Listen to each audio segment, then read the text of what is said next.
she listens. To the heartbeat of worlds, where others see land, she hears memory. Roots whisper ancient truths, and forests answer her call. Mana flows where she walks, bending to the will of the wild.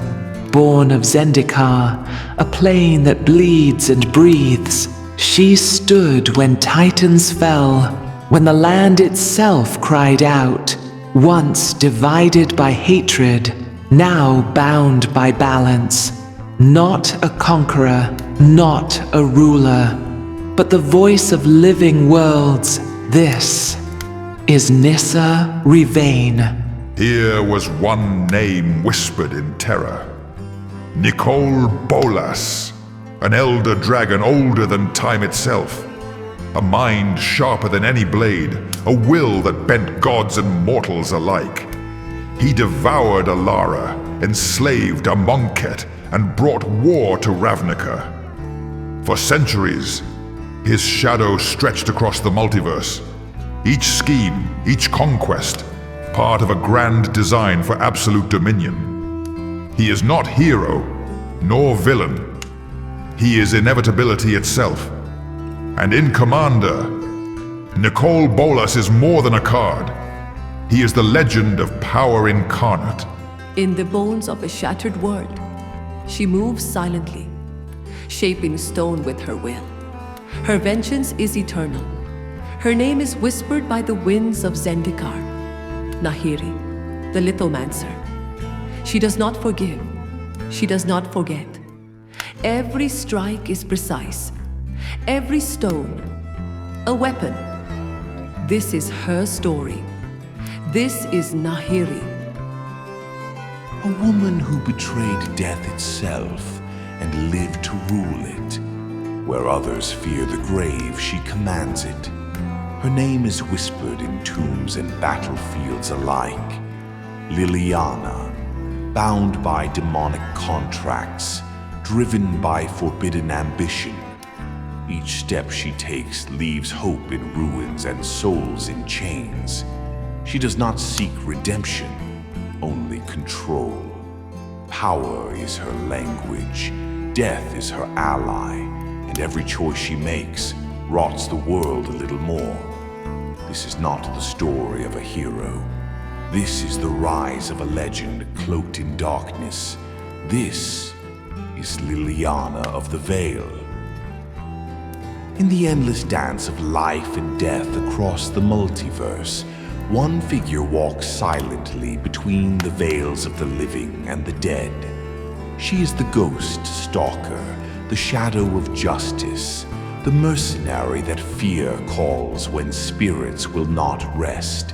From the towering spires of Ravnica to the frozen wilds of Kaldheim, her blade whispers, "Your debt is paid with your soul." She is Kaya Cassir, the intangible assassin, the plains-walking phantom, and her hunt begins now. In a world where debts linger as spirits, and vengeance drifts between planes, only she will deliver the final chapter.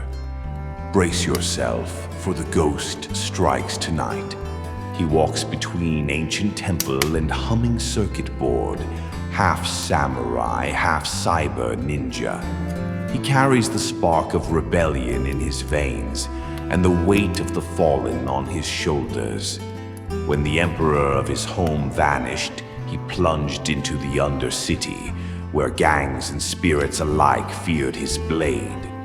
Across the multiverse, beyond the steel towers of Kamigawa, he fights in the war against corruption, in the dawn of machines and nightmares. Now he stands on the threshold of unseen worlds, blade in one hand, hidden blade in the other. This is Kaito, the infiltrator, the cyber shadow, the planeswalker. In the hidden corners of the multiverse, there is a mind that sees before others even speak. A telepath, forged in secrets and sculpted by memory itself. From the soaring spires of Ravnica to the wild heart of Zendikar, His shadow marks every crisis.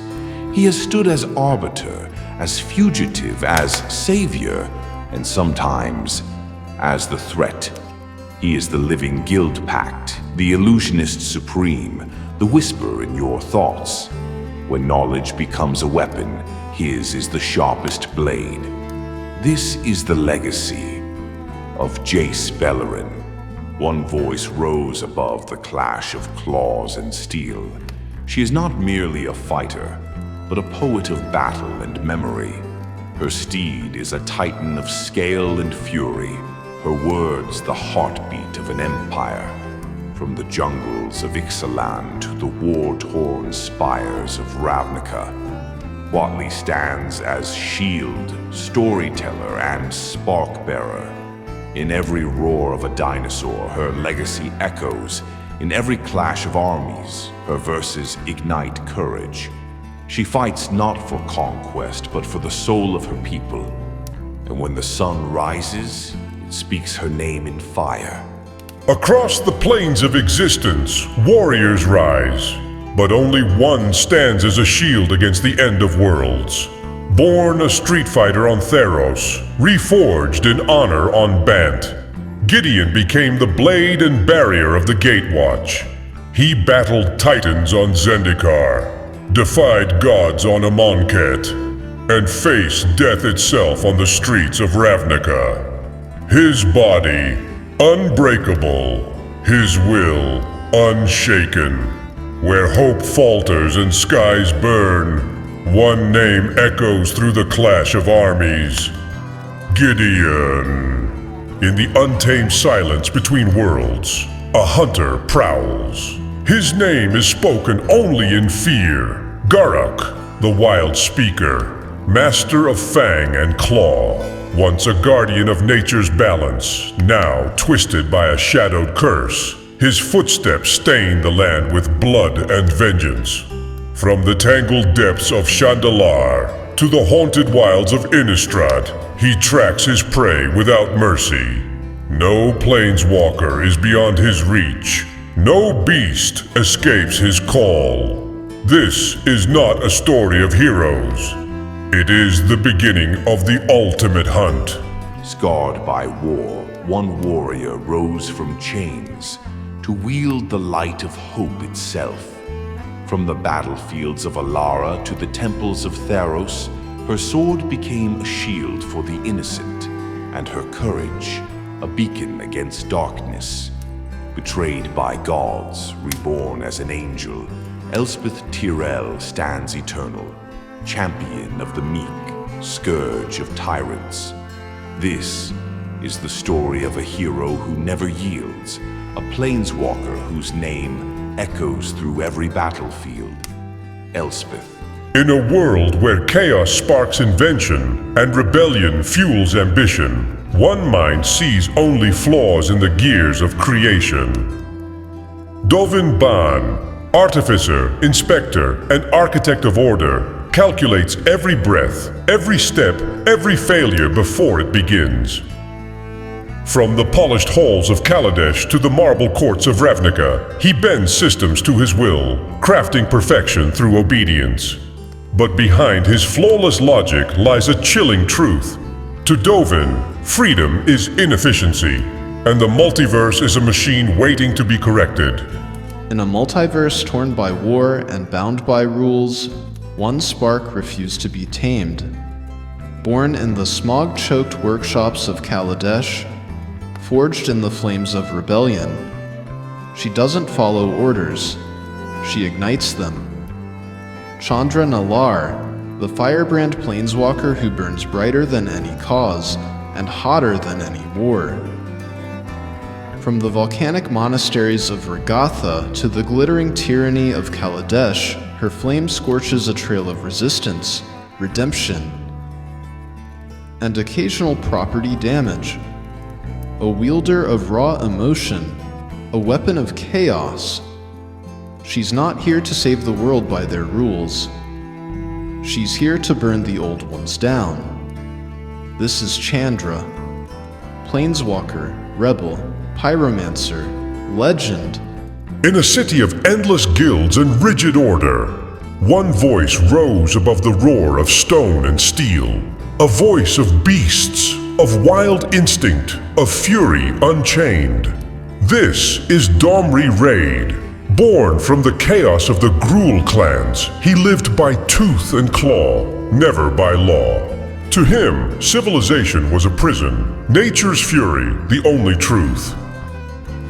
He gave strength to monsters, unleashed riots in the streets, and stood as the untamed heartbeat of Ravnica's wilds. Yet his hunger for chaos made him more than a warrior. It made him a weapon, chosen by Bolas, betrayed by power, and remembered as the Planeswalker who burned brightest in rebellion, before falling to the same fire he unleashed. This is the story of Domri Rade. In a multiverse of gods and conquerors, one presence lurks not in daylight, but in the fragile silence of dreams.